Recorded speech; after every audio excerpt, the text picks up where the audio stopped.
ക്യാൻസറിനെതിരെ പൊരുതാനായി Calicut city service സഹകരണ ബാങ്കും MVR cancer സെന്ററും സംയുക്തമായി അവതരിപ്പിക്കുന്ന ക്യാൻസർ ചികിത്സാ സഹായ പദ്ധതിയാണ് മാസ് കെയർ. വാർത്തകൾ തുടരുന്നു. നീറ്റ് പരീക്ഷയിൽ അഖിലേന്ത്യാ തലത്തിൽ കോഴിക്കോട് കുതിരവട്ടം സ്വദേശി ബി ശ്രീറാമിന് 123 റാങ്ക്. ദുബായിൽ ഫിനാൻസ് മാനേജറായ വിശ്വനാഥന്റെയും PNB ഉദ്യോഗസ്ഥ ശാന്തിയുടെയും മകനാണ്. ശ്രീറാമിന് ആകാശ് ഇൻസ്റ്റിറ്റ്യൂട്ടിൽ അനുമോദനം ഒരുക്കി. പരീക്ഷാ പരിശീലന സ്ഥാപനമായ ആകാശ് എഡ്യൂക്കേഷണൽ സർവീസസ് ലിമിറ്റഡിന്റെ കോഴിക്കോട് ബ്രാഞ്ചിലെ വിദ്യാർത്ഥിയാണ് വി ശ്രീറാം. 715 ശ്രീറാമിന്റെ സ്കോർ. ആകാശിലെ അധ്യാപകർ നൽകിയ പിന്തുണ വിജയത്തിൽ നിർണായകമായെന്ന് ശ്രീറാം പറഞ്ഞു. ടീച്ചേഴ്സ് വരെ അത്രയും സപ്പോർട്ടീവ് ആയതുകൊണ്ട് തന്നെയാണ് ഇത്രയും നല്ലൊരു സ്കോർ കരസ്ഥമാക്കാൻ പറ്റിയത്. നമ്മൾ അക്കാഡമിക്സ് അത് കൂടാതെ തന്നെ നമ്മളെ ഇപ്പോൾ ഏതെങ്കിലും ഒരു എക്സാമിന് മാർക്ക് കുറഞ്ഞു പോവുകയാണെങ്കിൽ നമ്മൾ സങ്കടപ്പെടാൻ ഒരു കാര്യവുമില്ല.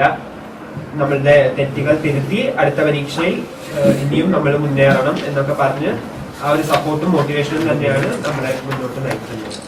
ശ്രീറാമിനെ ആകാശ് ഇൻസ്റ്റിറ്റ്യൂട്ടിൽ നടന്ന ചടങ്ങിൽ അനുമോദിച്ചു.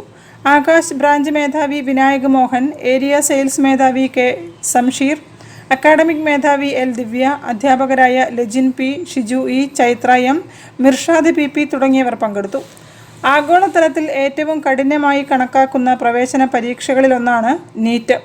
20 ലക്ഷത്തിലധികം വിദ്യാർത്ഥികളാണ് 2024 നീറ്റ് പരീക്ഷ എഴുതിയത്.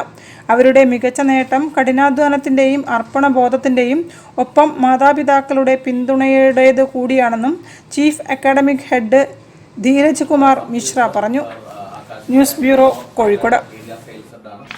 മാതൃഭൂമി പത്രത്തിൽ പ്രസിദ്ധീകരിച്ച റംസാൻ നിലാവ് പങ്ക്തി ക്രോഡീകരിച്ച് പ്രൊഫസർ വർഗീസ് മാത്യു തയ്യാറാക്കിയ